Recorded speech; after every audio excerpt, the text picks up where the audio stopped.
बिस्मिल्लाहिर्रहमानिर्रहीम। प्यारे दोस्तों, अस्सलाम वालेकुम।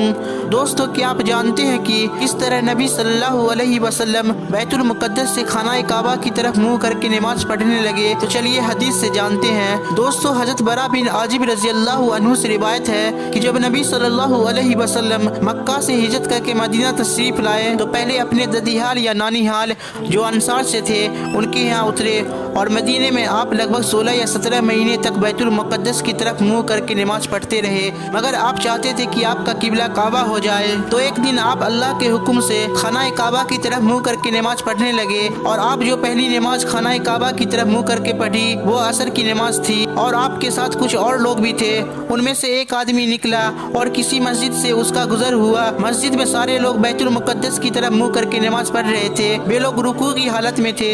तो उसने अंदर जाकर कहा कि मैं अल्लाह को गवाह बनाकर कहता हूँ कि मैंने रसूलुल्लाह सल्लल्लाहु अलैहि वसल्लम के साथ मक्का की तरफ मुंह करके नमाज पढ़ी है। यह सुनते ही वे लोग जिस हालत में थे उसी हालत में काबा की तरफ फिर गए। दोस्तों, जब नबी सल्लल्लाहु अलैहि वसल्लम बैतुल मुक़द्दस की तरफ मुंह करके नमाज पढ़ते थे तो यहूदी और ईसाई बहुत खुश होते थे, लेकिन जब आपने अपना मुंह काबा की तरफ फेर लिया तो ये उन्हें बहुत नापसंद गुजरा। दोस्तों, हदीस में यह भी है कि एक मर्तबा एक शख्स नबी सल्लल्लाहु अलैहि वसल्लम से पूछा, या रसूलल्लाह, क्या उन लोगों को नमाज का सवाब मिलेगा जो काबा से पहले बैतुल मुक़द्दस की तरफ मुंह करके नमाज पढ़ते थे? तो इस पर अल्लाह की एक आयत नाजिल हुई जिसमें अल्लाह फरमाता है कि ऐसा नहीं कि अल्लाह तुम्हारा ईमान यानी तुम्हारी नमाजें बेकार करे, बेशक अल्लाह बहुत बड़ा मेहरबान है।